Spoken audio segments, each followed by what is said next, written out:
Welcome to the third advanced tutorial in our Photoshop series. We'll be talking about the hue and saturation layer, which works similar to our other layer and adjustment tutorials.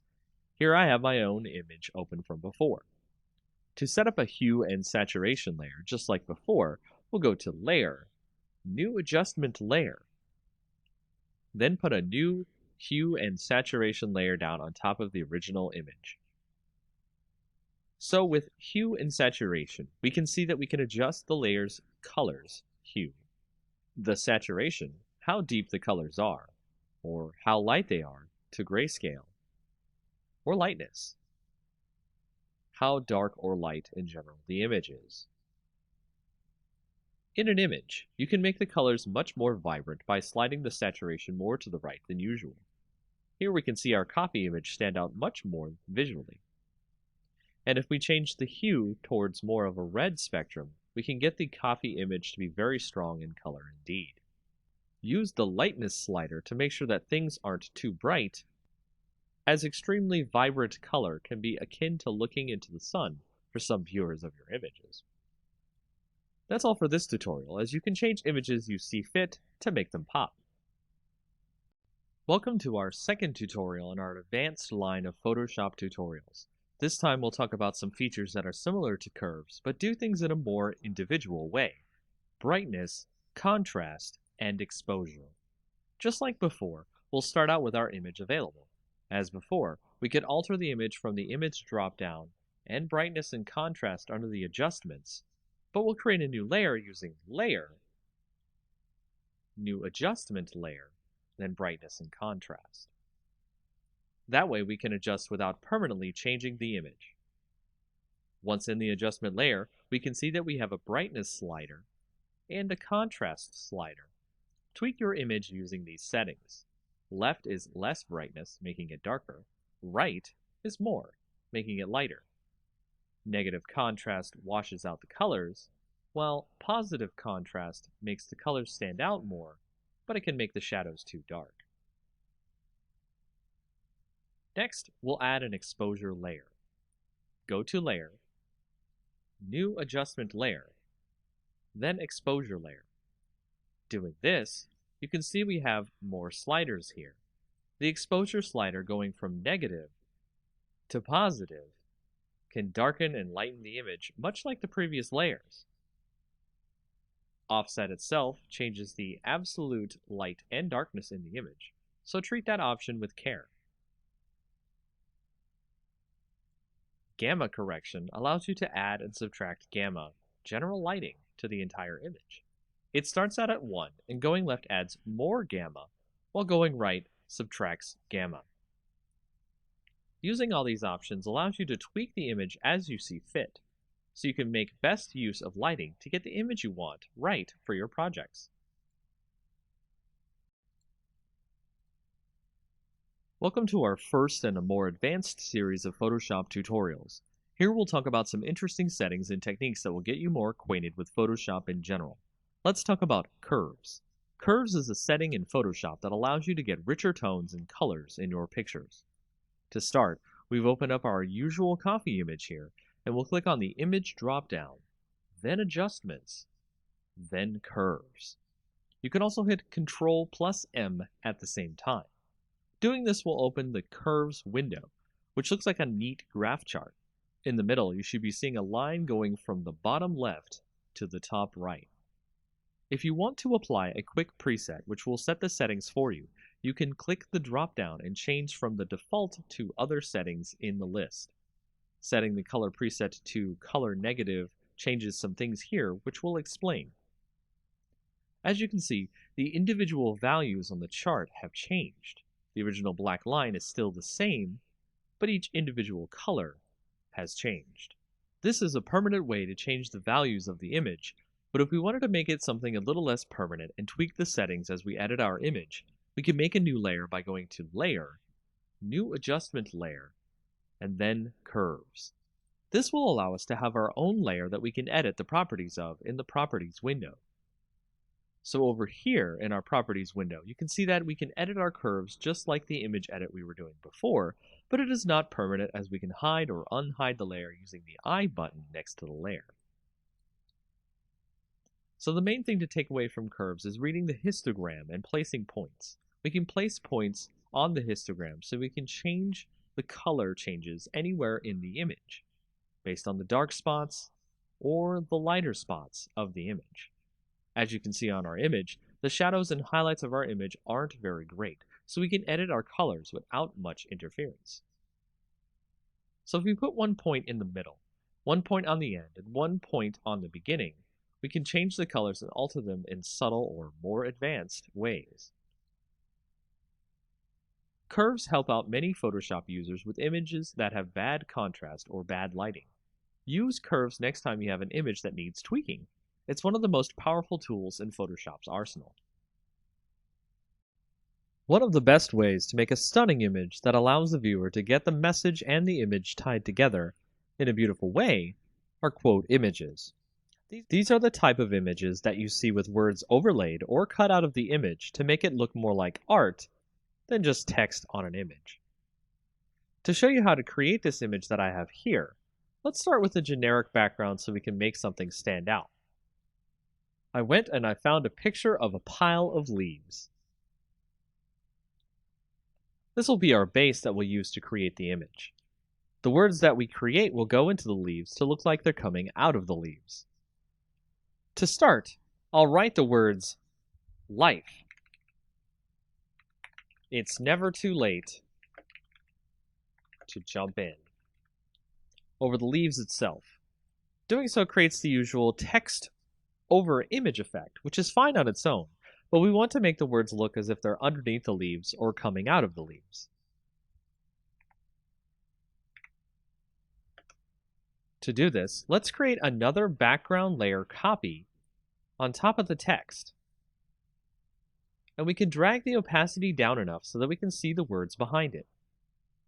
Doing this will allow us to see what leaves overlap onto the letters, and we'll begin extracting the letters using the Quick Selection tool. We'll do this so it has some of the leaves on top to make the letters look good and buried. This is the most time-consuming process of this effect, as again, you want to make it look like the leaves are laying on top, so take your time to get the leaves to look good. Next, you'll want to create a layer mask after you've selected your leaves on your background layer copy. Click the new Layer Mask button. Change the opacity back to 100%. Next, you'll want to add a drop shadow to your top background layer, so the leaves create a kind of 3D effect on your letters.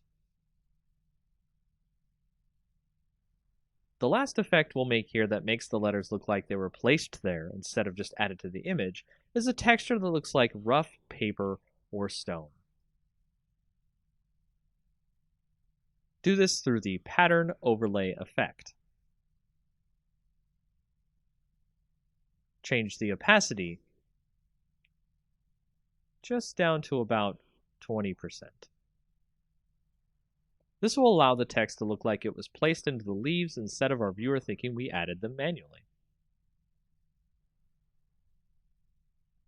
And that's it for this effect. It's a simple one that really makes some images pop and gets some great views. In this project design tutorial, we'll go over how to make a Facebook cover page. Facebook cover pages are similar to our YouTube cover pages in that you can make them as expressive as you or the client wants. As before, we want to open a new image with the correct size.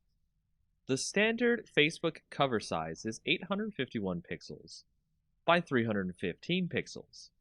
Let's open an image with this size now. From here, we'll do as we did before and create something a little more exciting like our YouTube cover image. Let's make this one about science and grab a picture of a laboratory background. Make sure if you use images, you get them from approved sources. No one wants to use copyrighted images in someone else's project.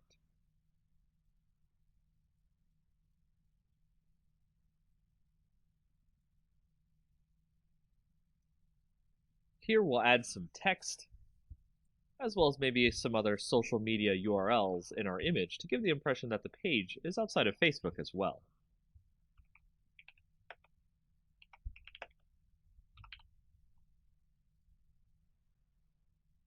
Once you've got the look right, it's just as simple as a YouTube cover page. One more thing, if you want to get the ratios right for mobile, make an image that is 640 pixels wide by 360 pixels tall. After that, it's really easy to make more cover pages as you see fit, as well as make sure to save everything as a PSD, so you can edit the cover page in case there's errors. Facebook also accepts PNGs for cover pages, so don't worry about compatibility too much. In our next project design tutorial, we'll go over how to make a Facebook ad.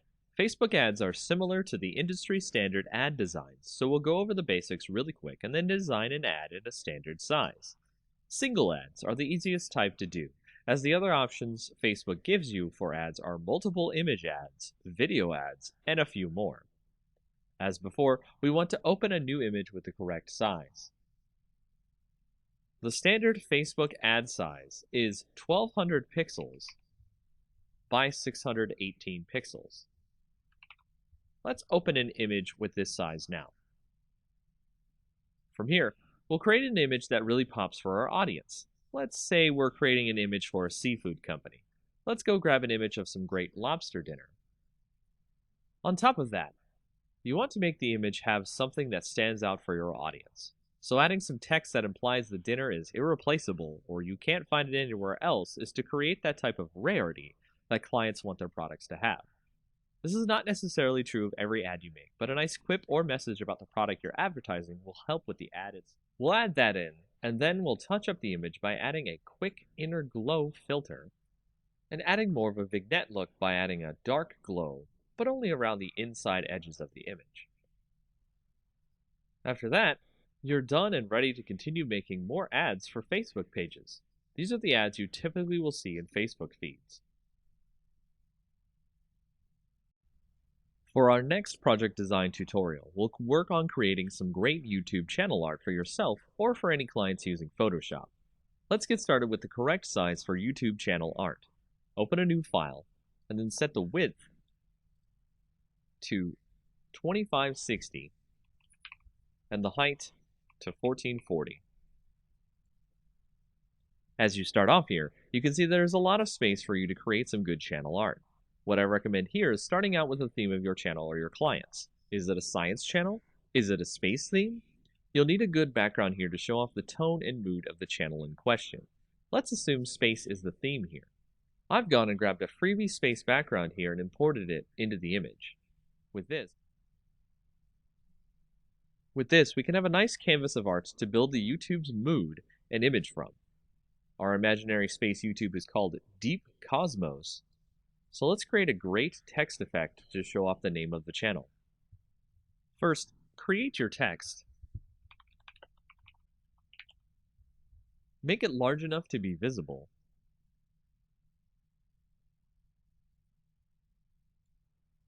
Then set the color by clicking the color part of the properties window and clicking a part of the image. Then we'll go into the layer blending option, give it a stroke, then click an inner glow effect. I've also used a different font here to give more of a unique look here. The type of font is up to you. I also recommend stacking the text on the right, so the rest of the art can breathe and show off the theme for the channel. Add more text in a readable font, probably not cursive, for what the channel is used for, space exploration.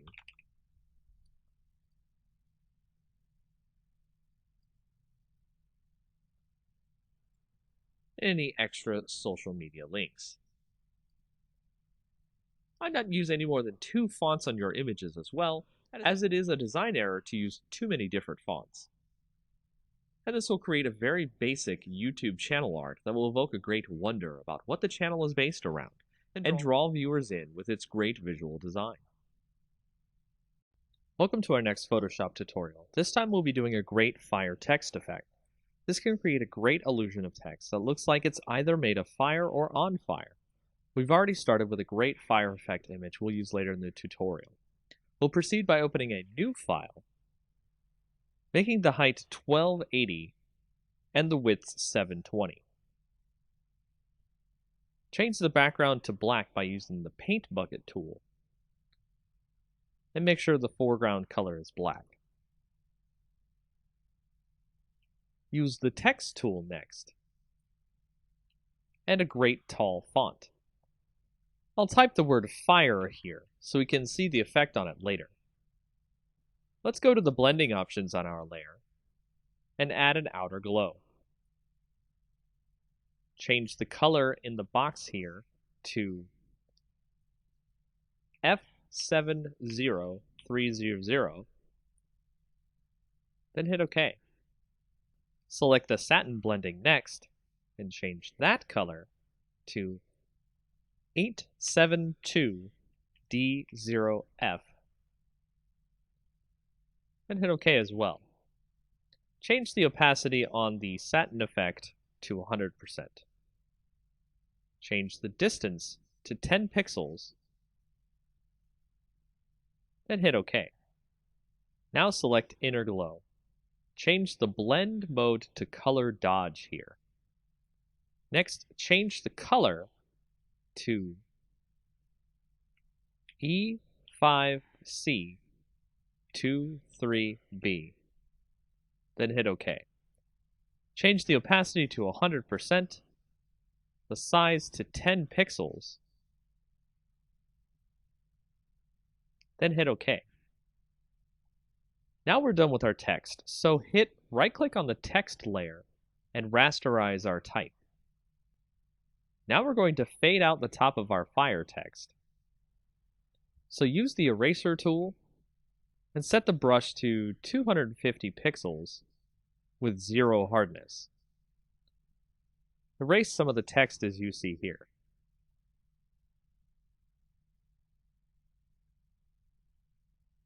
Now we'll go up to Filter, Distort, then Zigzag. Set the amount to 4 and the ridges to 4. Make sure the style is set to Pond Ripples and hit OK. Now we'll select our fire image we've opened and copy that into our text image we're working on. Position the fire image over our text, then we'll switch over to the Channels tab here next to our layers. Hold Ctrl and click the green layer to load a selection of the areas of fire in our image. Head back to the Layers tab, then press Ctrl J to make a copy of the selection we got from the Channels tab. Delete our original fire layer. Here I'll rename the layer Fire Main to stay organized. We'll move the fire around to wherever we like in the image. From here, we'll resize the image to fit over our text, then duplicate the layers so we can make more fire effect on our text. Be sure to resize, rotate, and erase edges of the fire around the text so it looks like the text is on fire realistically. And that's how you do this effect. Welcome to the next tutorial in our Photoshop series. We'll be doing this tutorial about a great neon text effect for your text. It's a simple effect that will make it really fun to add text to your images of brick walls, or nighttime building photos, and more. First, we'll start out with a brick wall image. Any brick wall image will do, as we will put our text over it and make it glow. Let's add some text now to the image and write neon, probably in a cursive font of some kind. Make sure the font size is large enough to fit into the middle of the image. Next, we'll add a hue and saturation layer to the image, so select the background layer, then go to Layer, click New Adjustment Layer, and then Hue and Saturation. Set the saturation to pretty low, and the lightness as well, but not too dark. We want it to be bright enough that we can see the brick wall. Next, create a new layer which we'll call Clouds. You could do this, of course, by clicking the New Layer button at the bottom, which looks like a new page. Here we'll add clouds to the layer by clicking Filter, then Render, then Clouds. Create a black layer mask on that cloud layer by Alt-clicking the New Layer Mask button. Make sure your clouds layer is set to divide on the layer mode here. Let's use our brush tool here to uncover some clouds. Set the foreground color to white. Make sure the layer mask is selected.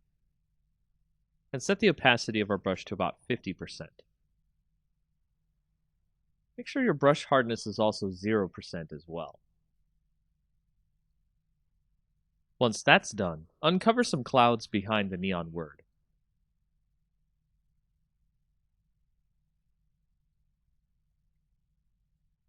Next, we'll start working on our text. Make sure to change the font of the text to something blue if it isn't already. And go into the layer blending modes. We'll add a bevel and emboss effect to the text, making sure the style is inner bevel. The technique is smooth. The depth 185, the direction up, the size 3, and the soften 16.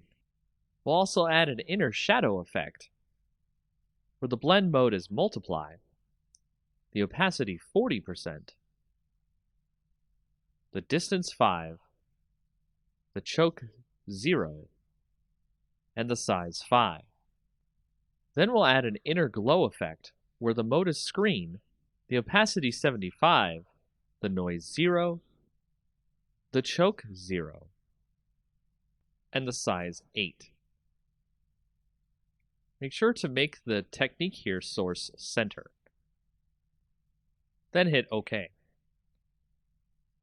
Create a duplicate layer of that text. Put it below the top layer of text, then convert it to a smart object. Add a Gaussian filter using the filter dropdown, blur, then Gaussian blur. Set the radius to about 11 pixels.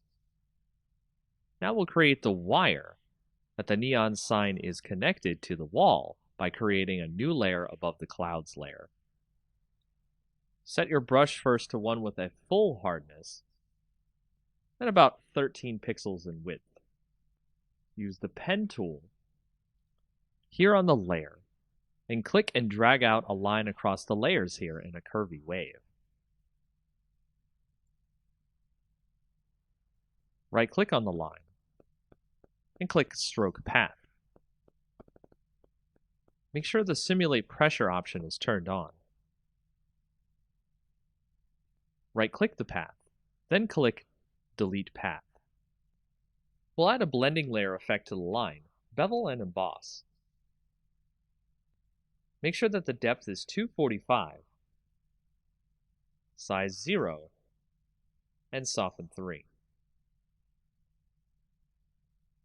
Lastly, we'll add a more soft blue glow to the clouds and another layer. Add another layer on top of this layer, then switch to a soft brush with no hardness, with the size close to the size of our letters. Set the opacity to about 63%. Brush in some blue. Set the layer blending to soft light. And there you have it. Our neon sign is complete. Welcome back to our next tutorial in Photoshop, where we'll go over how to do a double exposure effect. A double exposure effect is how we'll blend two images together to make an interesting art project pop. Perhaps your client or project will want you to create some striking images here, and doing so through Photoshop, you will definitely wow the viewer of this image. Starting out, let's pick two images that we want to blend together. Here I'll blend an image of a beach ball with an orange.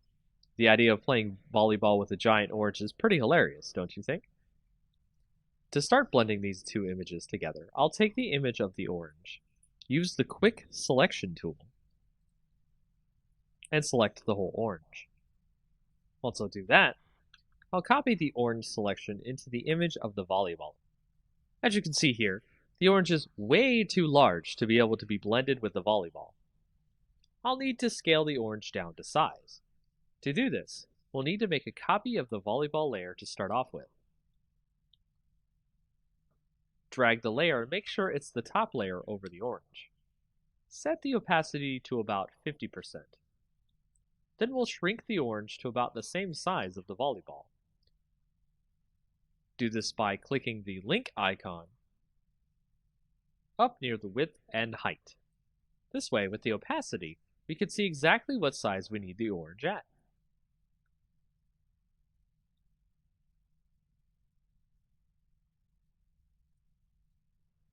Apply the transformation when done. Next, we'll create a layer mask by clicking on the orange. Control-click the image to select all. Then move to the volleyball layer, and click the New Mask button at the bottom. Once we have that mask, we'll make a copy of the orange layer, and then make a black mask of that layer by holding the Alt key and clicking New Mask.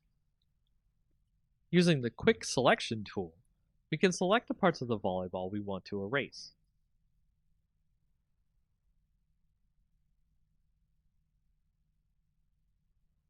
Once we've gotten the image the way we want, you can see that it has this great dual blend effect of having a volleyball that looks like a huge orange. Make sure to leave on the background for the largest effect of showing off the volleyball orange in the scene. Now you know how to use layer masks to blend two images together.